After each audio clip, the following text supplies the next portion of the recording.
मुझे याद है माँ कहती है बचपन में मैं बहुत जिद्दी थी। जिस चीज़ को लेने की जिद ठान लेती थी उसे लेकर ही रहती थी।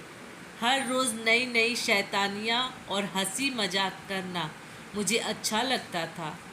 जैसे जैसे मैं बड़ी होती गई अन्य लड़कियों की तरह मेरे स्वभाव में भी परिवर्तन होता गया, लेकिन एक बात फिर भी वैसी की वैसी ही रही, हंसना बोलना और मस्त रहना। माँ समझाती, रुचि अब तू बड़ी हो रही है, थोड़ा गंभीर रहना भी सीख। उम्र के हिसाब से परिपक्वता अच्छी लगती है। हर समय बोझिल वातावरण ओढ़े रखने से क्या फ़ायदा। मैं कह रही हूँ। माँ समझाने की कोशिश करती तो मैं उनकी बातों को बीच में काटकर अपना पक्ष रख देती। इत्तेफाक से अभिनव भी ऐसे नहीं थे। उनसे मिलने के बाद माँ ने उनका परिचय मुझसे करवाया था। लड़का बहुत सीधा साधा है, अच्छी नौकरी में भी है। इस रविवार को मैंने मीटिंग फिक्स कर दी है। घर में युद्ध स्तर पर तैयारियां शुरू हो गई थी।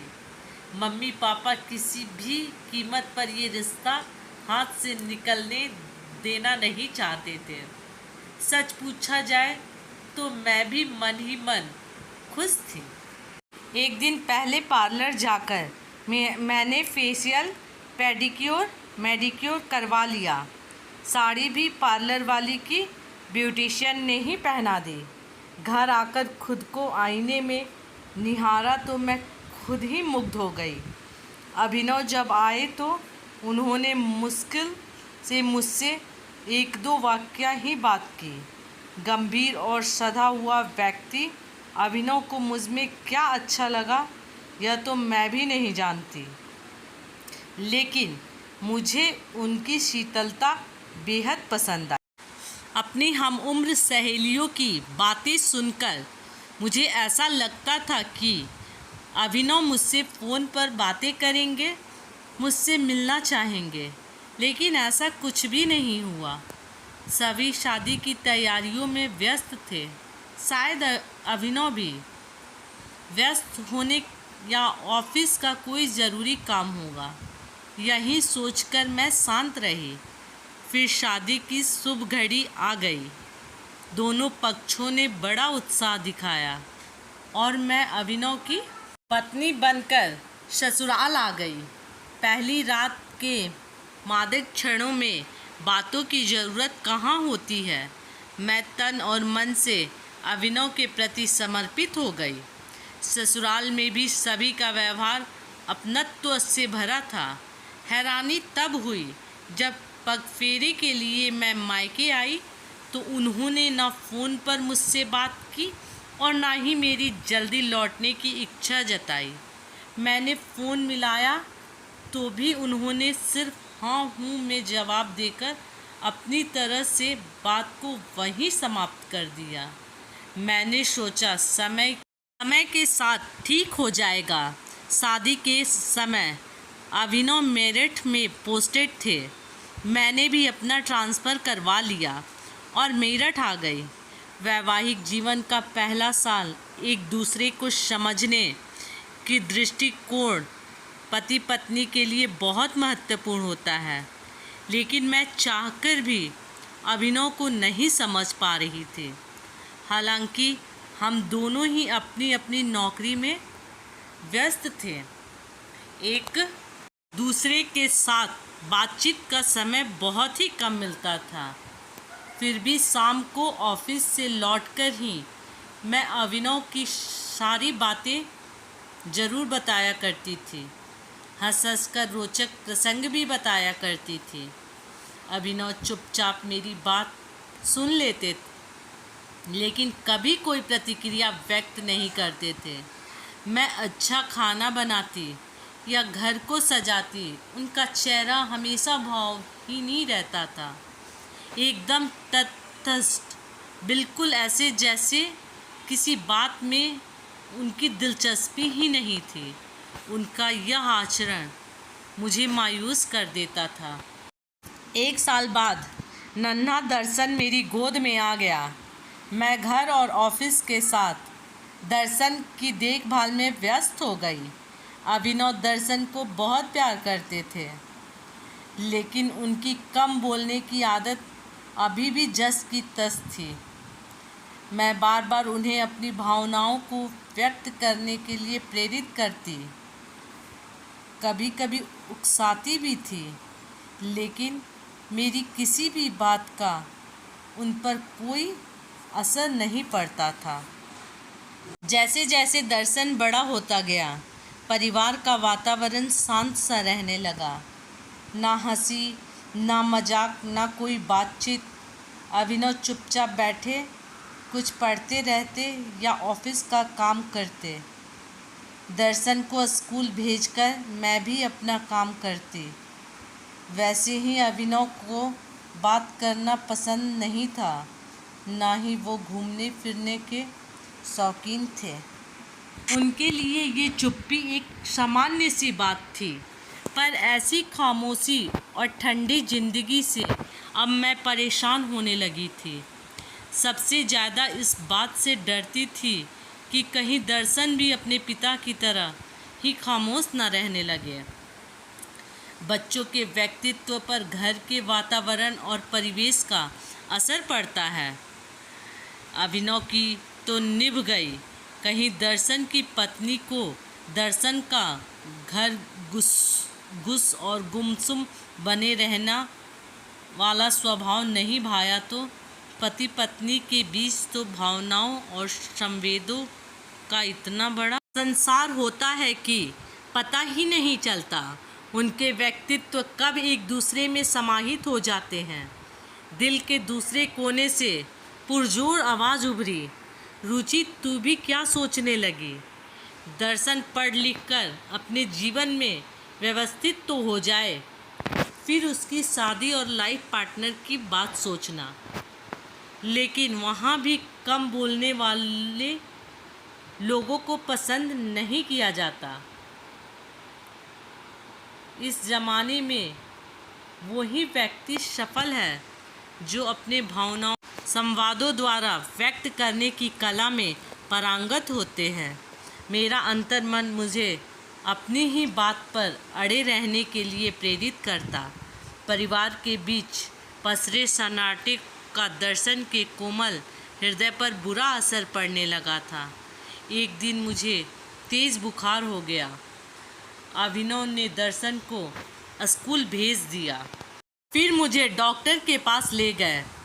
घर आकर दवा और पानी साइड स्टूल पर रखकर बोले, रुचि तुम दवा खाकर आराम करो, मैं ऑफिस जा रहा हूँ। मैंने उदास होकर रोकने की कोशिश की तो बोले, ज़रूरी काम है, मुझे जाना ही होगा। अपनी सारी जिम्मेदारियाँ निभाकर अभिनव ऑफिस चले। मन दुखी हो गया, अपनी व्यवस्था पर रोना भी आया। अपनी सहेलियों और परिचितों के कितने उदाहरण मन मस्तिष्क पर उभरने लगे। जब पत्नी की बीमारी की हालत में ऑफिस से छुट्टी लेकर उनकी हर समय देखभाल करते, सच माथे पर पति का स्नेह स्पर्श और दो शब्द आत्मीयता के पत्नी को कितना सुकून और शांति दे जाते। कुछ दिन बाद शरीर से तो स्वस्थ हो गई, पर मन अभी भी ठीक नहीं हुआ था। इतने उबाऊ और भावहीन इंसान के साथ जीवन जीने का मतलब क्या है? मेरे मन में बार बार ये सवाल उठने लगा। धीरे धीरे मेरी नाराज़गी चिढ़ और नफ़रत में बदलने लगी। मैं हमेशा के लिए मायके जाने का निश्चय कर लिया। सोचा शायद अभिनव रोक लेंगे, लेकिन अभिनव कुछ नहीं बोले, बस चुपचाप मुझे निहार रहे हैं। मैं आपे से बाहर हो गई, पीहर जाने का निश्चय दृढ़ हो गया। रात काफ़ी गहरी हो चुकी थी, सुबह जल्दी उठना था। मुझे दर्शन को भी उठाकर तैयार करना था। मन दुविधाग्रस्त भी था। अगर दर्शन चलने के लिए तैयार नहीं हुआ तो पीहर में मुझे देखकर माँ तो थोड़ा बहुत संभाल लेगी, लेकिन भाभियाँ में एक तनाव था। एक ओर रिश्ता टूटने का डर तो था ही, दूसरी ओर परिवार बिखरने का दुख भी था। उधर अभिनव को इतने मन से चाहने के बाद भी जो मिला उसमें मैं निराश थी, अपमानित थी। पूरी रात मैं करवट बदलती रही, सोने का प्रयास कर रही थी। इतने में अपने माथे पर किसी का स्पर्श महसूस हुआ तो मैं चौंक कर उठ गई। अभिनव थे, मेरे सामने बैठकर बोले, रुचि मत जाओ, अगर तुम चली गई तो मैं बहुत अकेला हो जाऊंगा। लेकिन मैं तो तुम्हारे साथ रहकर भी अकेली हूँ। अभिनव, मैं समझ रहा हूँ मैंने तुम्हारे साथ अच्छा व्यवहार नहीं किया है, पर क्या करूँ, क्या चाहता हूँ लेकिन कह नहीं पाता। अभिनव ज़ोर ज़ोर से रो पड़े। मैं बचपन से ही ऐसा हूँ, किसी ने कभी समझाया भी तो नहीं, ना ही कभी मार्गदर्शन ही किया। लेकिन वादा करता हूँ अब मैं खुद को बदलने की पूरी कोशिश करूँगा। मुझ पर विश्वास करो रुचि। अभिनव के स्वर में अनुनय था, वाणी में मधुरता थी। ऐसा कहो मत कहो अभिनव। हम दोनों बहुत देर तक रोते रहे। पता नहीं ये आंसू अतीत के कलुषित दिनों के कालीन को धो रहे थे या भविष्य में आने वाले सुखद जीवन का सजीव चित्रांकन कर रहे थे। अगले दिन से मैंने महसूस किया कि अभिनव खुद को बदलने की पूरी तरह कोशिश कर रहे थे। मैं संतुष्ट थी, लेकिन इतना जानती थी कि ऐसे परिवर्तन बहुत समय तक नहीं टिकते हैं। इंसान अपना मूल स्वभाव कभी नहीं बदल सकता। एक दिन मैं अभिनव की अलमारी में रखी उनकी किताबें हटाकर डस्टिंग कर रही थी। अचानक मेरी नज़र उनकी डायरी पर चली गई। जिज्ञासा हुआ, डायरी के पन्ने पलटे तो हतप्रभाव गई। इतना अच्छा लिखते हैं अभिनव, इतने श्रेष्ठ विचार, इतनी ऊंची सोच। पति के जिस प्यार की अभिव्यक्ति की मैं आज तक कामना कर रही थी, अनजाने अनकहे ही वे कब से अपनी डायरी के हर पन्ने पर अंकित करते जा रहे थे। हर पंक्तियों में उनका प्यार छलक रहा था। इतने मूक व्यक्ति की लेखनी इतनी जादुई कैसे हो सकती है। खुशी से मेरी आंखें छलक आई। यदि अभिनव को छोड़कर चली जाती तो अनर्थ हो जाता। 3 वर्ष का समय कैसे गुजर गया पता ही नहीं चला। इस बीच अभिनव ने खुद को थोड़ा बदल लिया है और मैंने अपनी सोच को। अब हम दोनों ने एक दूसरे को पूरी तरह से स्वीकार कर लिया है। शायद दाम्पत्य का यही मूल मंत्र भी है। लेकिन एक काम मैं ज़रूर करती हूँ, अभिनव से छिपकर उनकी डायरी ज़रूर पढ़ती हूँ, जो मुझे आत्मविभोर कर देती है। दोस्तों, यदि मेरी कहानी अच्छी लगे तो लाइक, सब्सक्राइब और शेयर ज़रूर करें।